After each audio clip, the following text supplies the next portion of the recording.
प्रिय विद्यार्थियों, मैं doctor Kuldeep Fadia, department of political science, government Meera girls college Udaipur. आज हम तृतीय वर्ष राजनीति विज्ञान के पेपर प्रथम के अंतर्गत अराजकतावाद की विचारधारा का अध्ययन करेंगे और अराजकतावाद की विचारधारा का अध्ययन करने के दौरान हम ये देखने का प्रयास करेंगे कि अराजकतावाद की विचारधारा को लेकर विचार जगत में और अन्य लोगों की क्या प्रतिक्रियाएं रही, लोगों ने इसके बारे में क्या सोच रखी, इसकी किस प्रकार और किन आधारों पर आलोचना की गई। उन आलोचनाओं को लेकर हम ये देखने का प्रयास करेंगे कि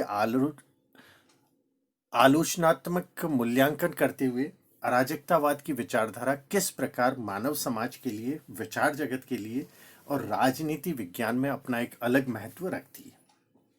अराजकतावाद को शाब्दिक रूप में अगर हम लें तो उसका जो सिद्धांत हमें दिखाई देता है वह यह है कि एक ऐसे समाज में विश्वास करने वाली विचारधारा जहां कोई व्यवस्था न हो, जहां न्याय और कानूनों का पालन न होता हो। परंतु विचार जगत में और विशेषतः राजनीति विज्ञान में अध्ययन के दौरान हम अराजकतावाद का जो अर्थ लेते हैं वह है कि एक ऐसी विचारधारा जिसमें राज्य में विश्वास न किया गया हो। वह व्यवस्था का अंत नहीं चाहती, वह चाहती है व्यवस्था बनी रहे, लेकिन राज्य, कानून और इस प्रकार की बाध्यकारी संस्थाओं का अंत हो जाए।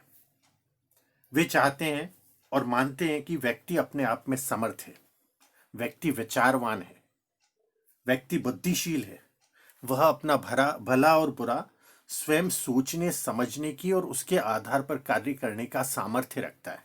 ऐसी स्थिति में राज्य के कानून उसके व्यक्तित्व के विकास में सदैव बाधक सिद्ध होते हैं, व्यक्ति को दबाते हैं, बल और शक्ति के प्रयोग के द्वारा व्यक्ति पर निरंकुशता का आचरण करते हैं। तो ऐसी स्थिति में हमें एक ऐसे समाज की ओर जाना चाहिए, एक ऐसे समाज की रूपरेखा तैयार करनी चाहिए जिसमें राज्य स्वतः ही लुप्त हो जाए अथवा उसे समाप्त कर दिया जाए, जहां कानूनों का कोई अस्तित्व ना हो, व्यक्ति अपने आधार पर, अपनी स्वरुचि के आधार पर समुदायों का निर्माण करे और उन समुदायों के साथ अपने जीवन को आगे बढ़ाए। साम्यवाद और अराजकतावाद दोनों ऐसी विचारधाराएं जिसमें बहुत अधिक समानताएं दिखाई देती। इसी समानता के कारण प्रोफेसर जोड़ इन्हें एक ही वस्तु के दो भाग या दो पहलू मानते हैं और यह भी कहा जाता है कि ये दोनों विचारधाराएं परस्पर अनुपूरक हैं। दोनों ही राज्य का अंत चाहती हैं, दोनों ही कानून का अंत चाहती हैं, दोनों ही बाध्यकारी शक्ति के प्रयोग, उपयोग अथवा किसी भी ढंग के उसके प्रयोग पर आपत्ति दर्ज करती हैं। साम्यवाद और अराजकतावाद में इसी साम्यता के कारण बाकुनिन को अराजकतावादी साम्यवादी भी कहा गया है। 1966 में जब साम्यवादी विचारों के श्रमिक नेताओं और बुद्धिजीवियों का पहला अंतर्राष्ट्रीय संगठन गठित किया गया था, तो उसमें साम्यवादियों और अराजकतावादियों ने परस्पर मिलकर कार्य किया था। बाद में तीखे मतभेदों के बाद अराजकतावादी उस संगठन से अलग हो गए या स्वयं को उन्होंने इससे अलग कर लिया और इस प्रकार हम बाद में दो धाराएं देखते हैं, एक धारा साम्यवाद की और दूसरी अराजकतावाद की। दोनों के मूलभूत सिद्धांत लगभग एक जैसे दिखाई देते हैं, क्योंकि दोनों राज्य में विश्वास नहीं करते, दोनों कानूनों में विश्वास नहीं करते और दोनों चाहते हैं कि इन दोनों संस्थाओं को, राज्य को और कानून को, क्योंकि कानून जो है वो राज्य से उत्पन्न होता है, अतः इन दोनों को समाप्त कर देना चाहिए।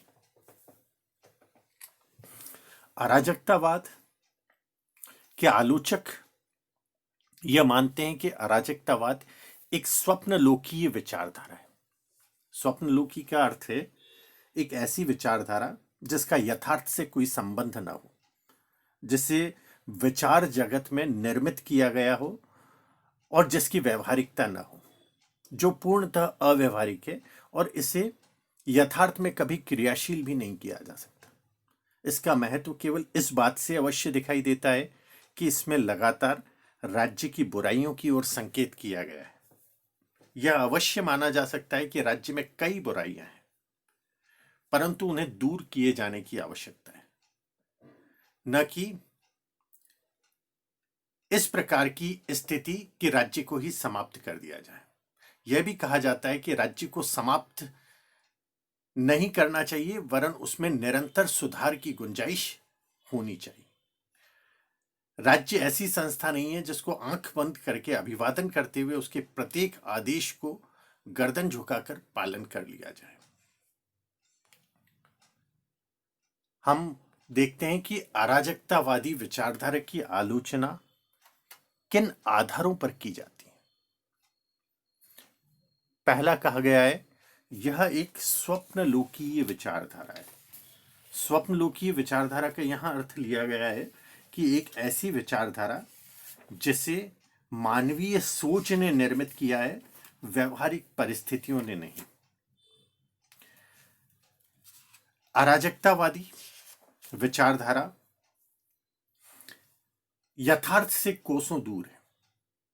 कहा गया है कि अराजकतावादी विचारक कल्पना के पंख लगाकर आकाश में विचरण करने वाली एक स्थिति का निर्माण कर लेते हैं और उससे विचार जगत में एक विचारधारा का निर्माण करने लग जाते हैं जिसके पांव धरती पर नहीं रहते। यह यथार्थ से बहुत दूर है और एक तरफा है। यह एक ऐसी दुनिया बसाना चाहती है जिसका आभास चाहे कितना ही मधुर दिखाई देता हो, परंतु उसकी रचना शायद कभी ना हो सके।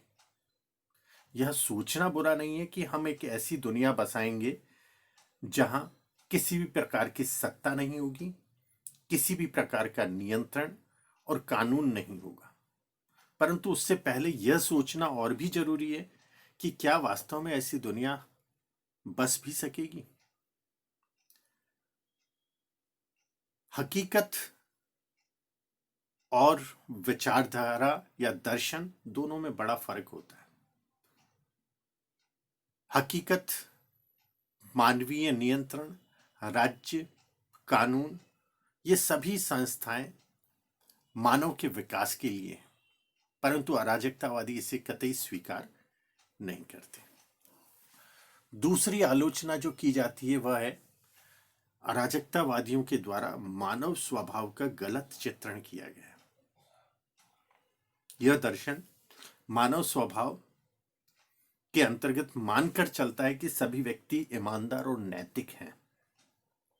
उनमें कार्य करने की स्वाभाविक इच्छा होती।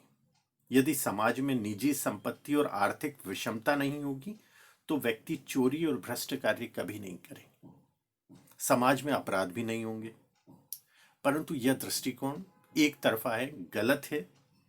यदि अधिकांश व्यक्तियों में कार्य करने की भावना विद्यमान है तो कई व्यक्ति आदतन आलस्य और ऐसे कार्यों में लिप्त होते हैं जो समाज के लिए उपयोगी नहीं है।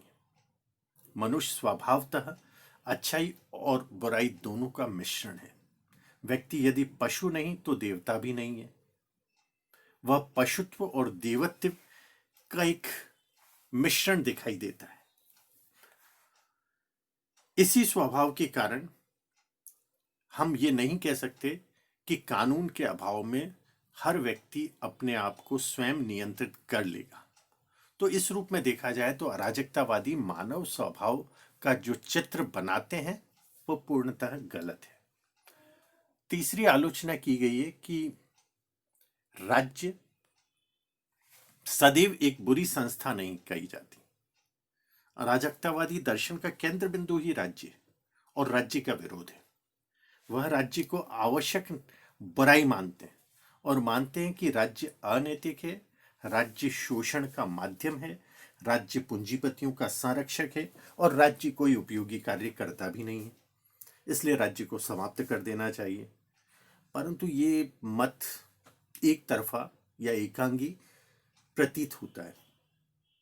राज्य में निश्चित रूप से कई दोष होंगे, लेकिन वह एक उपयोगी संस्था भी है और व्यक्ति के विकास में सहायक भी है। विश्व में यदि इतिहास को उठाकर देखा जाए तो इतिहास हमें बताता है कि वह केवल व्यक्ति के विकास की कहानी नहीं है, वह राज्य के विकास की भी कहानी है। राज्य ने अनेक ऐसे उपयोगी कार्य इतिहास में किए हैं जिनके बिना समाज शायद आगे नहीं बढ़ पाता। राज्य ने न केवल विकास के कार्य किए वरन संकट के समय, प्राकृतिक आपदाओं के समय व्यक्तियों की रक्षा करके राज्य का धर्म भी निभाया है। राज्य ने समय समय पर जन कल्याण के बहुत सारे कार्य किए हैं और सबसे बढ़कर राज्य ने प्रत्येक समाज में न्याय और व्यवस्था का निर्माण किया है। अतः ये कभी नहीं कहा जा सकता कि राज्य एक बुरी संस्था है और इसे हटा देना चाहिए। एक विरोध जो अराजकतावादियों का दिखाई देता है वो बड़ा केंद्रीय है, वह है संपत्ति संबंधी उनकी धारणा गलत भी है और एकांगी भी। अराजकतावादी विचारधारा संपत्ति को लेकर एक अलग स्वरूप निर्धारित करती है। यह संपत्ति को बुरी मानती है और इनका मानना है कि हर प्रकार की संपत्ति एक चोरी है। ये मानते हैं कि सामान्यतः बेईमानी, धोखे, फरेब या शोषण से इकट्ठी की गई संपत्ति को ही चोरी कहा जा सकता है और हर प्रकार की संपत्ति जो व्यक्ति के पास अतिरिक्त है वह किसी अन्य की है और चोरी की। लेकिन संपत्ति का यह दृष्टिकोण गलत दिखाई देता है, क्योंकि संपत्ति जब एकत्रित की जाती है, बनाई जाती है, बढ़ाई जाती है तो वो मेहनत, प्रतिभा और बुद्धि के द्वारा अर्जित होती है। निश्चित रूप से व्यक्तियों के द्वारा अर्जित संपत्ति में कई प्रकार का असंतुलन दिखाई देता है, लेकिन यह असंतुलन केवल शोषण के द्वारा, बुरे साधनों के द्वारा इकट्ठी की गई संपत्ति से नहीं होता, वरन सभी लोगों में आपस में मेहनत और बुद्धि को लेकर असमानता है और यही असमानता धीरे धीरे एक समय विशेष में दोनों में संपत्ति के मामले में एक असंतुलन बना देती है। एक अन्य आलोचना की गई है जिसमें अराजकतावादी मानते हैं कि धर्म शोषण का साधन है, जबकि धर्म केवल शोषण का साधन नहीं रह जाता। अराजकतावादी हर प्रकार की सत्ता के विरोधी हैं, जिसमें धार्मिक सत्ता भी सम्मिलित होती है। वे धर्म को भी उतना ही मानते हैं जैसा राज्य को मानते हैं और इसलिए वह राज्य और धर्म दोनों को ही समाप्त करना चाहते हैं। अराजकतावादी धर्म के वास्तव में एक ही रूप को देखते हैं। धर्म महज शोषण का माध्यम नहीं है, धर्म केवल अफीम की गोली नहीं है। यह सत्य है कि संसार में कई धार्मिक ठगों ने मनुष्य को गुमराह करके उसका शोषण करने का प्रयास किया है, परंतु यह भी उतना ही सच्चे है कि धर्म ने मनुष्य के मन को वास्तविक शांति और सुख प्रदान किया है, उसे सांसारिकता से आध्यात्मिकता की ओर अग्रसर किया है। वह कर्म प्रधान से धीरे धीरे ईश्वरीय स्वरूप धारण करता रहा है। धर्म के आदर्शों ने अनेक व्यक्तियों को पथभ्रष्ट होने से बचाया है।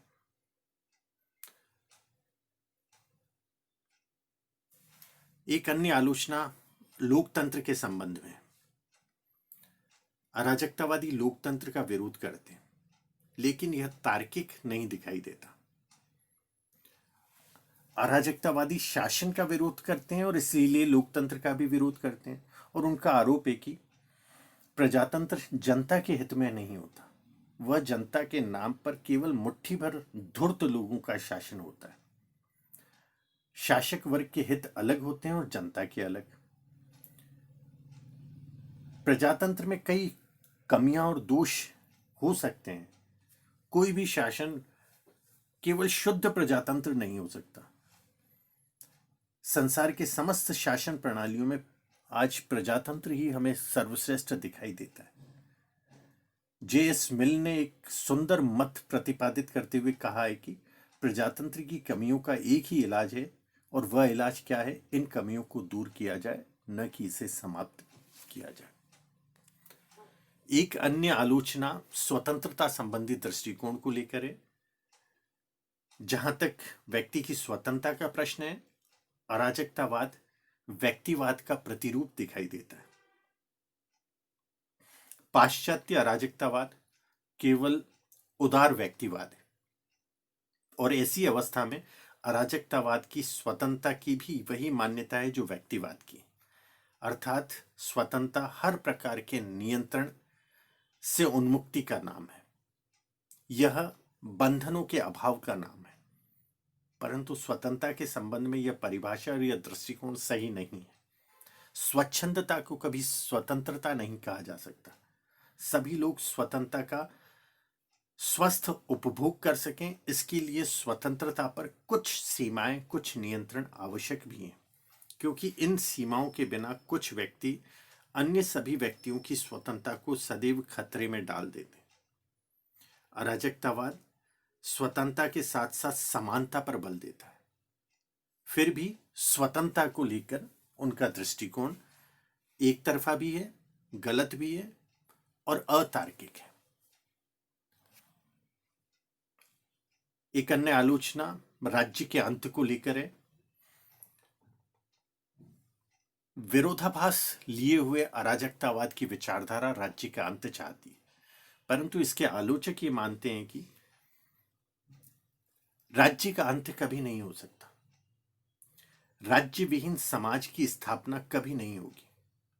अराजकतावाद राज्य का अंत तो चाहता है, लेकिन इस बात पर भी सभी अराजकतावादी एक मत नहीं है। राज्य का अंत किस प्रकार होगा, इस संबंध में दो प्रकार की धारणा है। एक शांतिवादी धारणा और दूसरा हिंसावादी धारणा।